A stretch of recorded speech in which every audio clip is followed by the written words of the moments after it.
महाराज, धृतराष्ट्र के पास पांडवदूत आकर संदेश सुनाता है। महाराज धृतराष्ट्र, आप हम पांडवों के लिए केवल हस्तिनापुर के राजा ही नहीं, हमारे ज्येष्ठ पिताश्री भी हैं। इसलिए संधि अनुसार हम अपने अधिकार और इंद्रप्रस्थ के वापसी की मांग हस्तिनापुर के महाराज से कर रहे हैं और अपने ज्येष्ठ पिताश्री से यह निवेदन भी करते हैं कि वे हमारे अधिकार सहित हमारा राज्य लौटाने की कृपा भी करेंगे। शकुनी और दुर्योधन आकर वहां पर कहते हैं, कदापि नहीं। माताश्री, आप किस अधिकार की बात कर रही हैं? तो गांधारी कहती है, वही अधिकार जिसका यदि 13 वर्ष का सूद जोड़ा जाए तो मूल से भी अधिक होगा। इसके बाद दूत कहता है कि महाराज, पांडवों ने अपना राजपाट जीवन भर के लिए नहीं सौंपा था। द्यूत की शर्तों के अनुसार 13 वर्ष के बाद उनका राजपाट उन्हें लौटा देना चाहिए।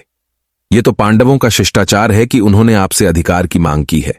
वीडियो आगे बढ़ने से पहले कृपया चैनल को सब्सक्राइब कर ले ताकि ऐसी धार्मिक कथाएं आपको मिलती रहें। और वीडियो अच्छी लगी हो तो कमेंट बॉक्स में जय श्री कृष्णा अवश्य लिखे। चलिए चलते हैं कथा की तरफ।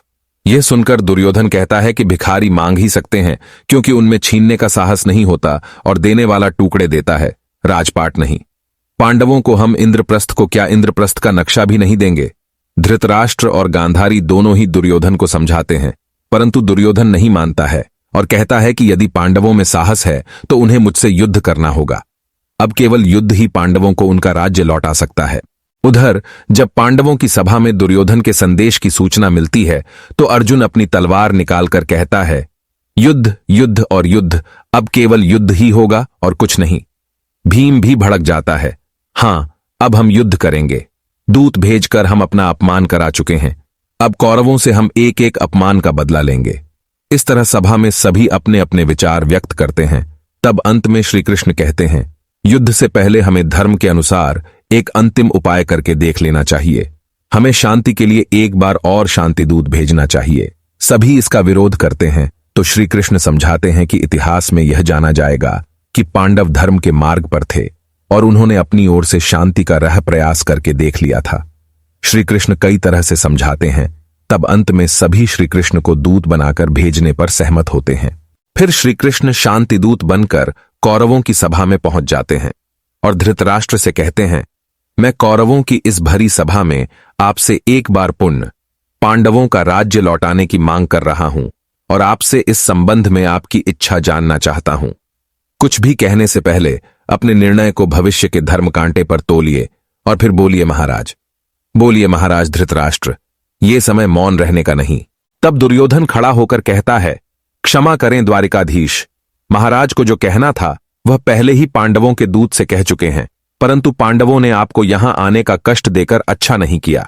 महाराज का उत्तर तो अब भी वही है जो पहले था। पांडवों को जुए में हारा हुआ राजपाट वापस नहीं मिलेगा। यह सुनकर श्री कृष्ण कहते हैं, यदि महाराज का यही उत्तर है तो यही उत्तर मैं महाराज के मुख से सुनना चाहता हूं। तब धृतराष्ट्र कहते हैं, हे द्वारिकाधीश, मैं एक पिता हूं और पिता होने के नाते विवश हूं। तब श्री कृष्ण कहते हैं, आप पांडवों के भी तो ज्येष्ठ पिता हैं। बताइए महाराज, मैं उन्हें आशीर्वाद में ले जाकर क्या कहूं, क्या कह दूं? उन्होंने आपके उनके प्रेम, आदर, स्नेह और श्रद्धा को ठोकर मार दी। यह सुनकर दुर्योधन क्रोधित होकर कहता है, हां हां, अवश्य कह दीजिए। हमें उनके प्रेम, स्नेह, आदर और श्रद्धा की कोई आवश्यकता नहीं है। जाइए द्वारिकाधीश, जाइए, जाकर कहिए उन पाखंडियों से कि इंद्रप्रस्थ मैंने जीता है। मैंने यदि उन कायरों को इंद्रप्रस्थ चाहिए तो जीत ले जाएं युद्ध भूमि पर। मैं आपके लाख कहने पर भी पांडवों को इंद्रप्रस्थ वापस नहीं लौटाऊंगा, क्योंकि इंद्रप्रस्थ मेरा है, मेरा और केवल मेरा ही रहेगा। यह सुनकर श्री कृष्ण कहते हैं, महाराज रोकिए, दुर्योधन की इस हठ को रोकिए। कहीं ऐसा ना हो कि आपका ये पुत्र अपने झूठे मान, गुमान और हठ के लिए विनाश के उस भयानक जंगल में भटक जाए जहां से निकलने का कोई रास्ता ना हो। यदि ये युद्ध हुआ तो इसमें केवल दुर्योधन का ही नहीं, संपूर्ण कौरवों का विनाश होगा और इस विनाश का उत्तरदायित्व आप पर होगा महाराज, आप पर।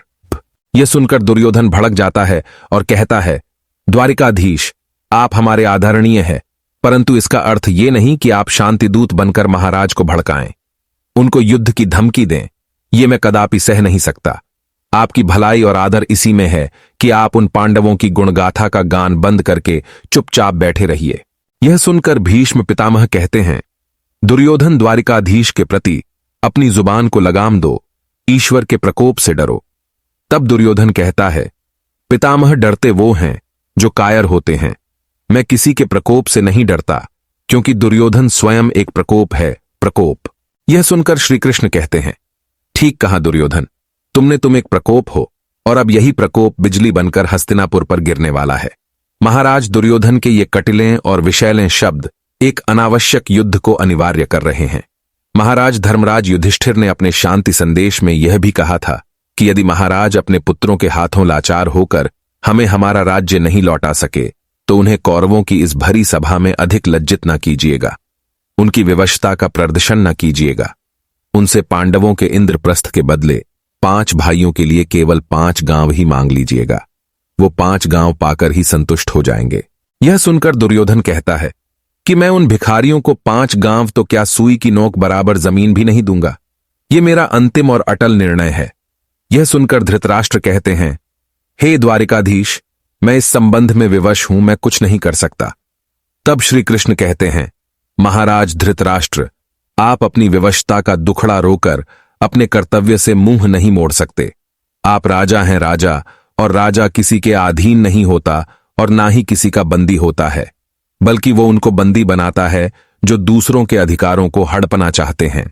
यह सुनकर शकुनी खड़ा होकर कहता है, भांजे श्री कृष्ण तो शांति की भाषा की जगह अब युद्ध की भाषा बोल रहे हैं। ये दूत की मर्यादाओं का उल्लंघन है। ये जीजाश्री को हमारे विरुद्ध भड़काकर हमें बंदी बनाना चाहते हैं। हां। यह सुनकर दुर्योधन भड़क जाता है और अपनी तलवार निकालकर कहता है, अरे ये क्या मुझे बंदी बनाएगा, मैं ही इसे बंदी बनाऊंगा। यह सुनकर शकुनी भी अपनी तलवार निकाल लेता है। फिर दुर्योधन कर्ण से कहता है, कर्ण बंदी बना लो इस पक्षपाती दूत को। फिर कर्ण, दुर्योधन, शकुनी आदि अपनी अपनी तलवार निकालकर श्रीकृष्ण के सामने खड़े हो जाते हैं।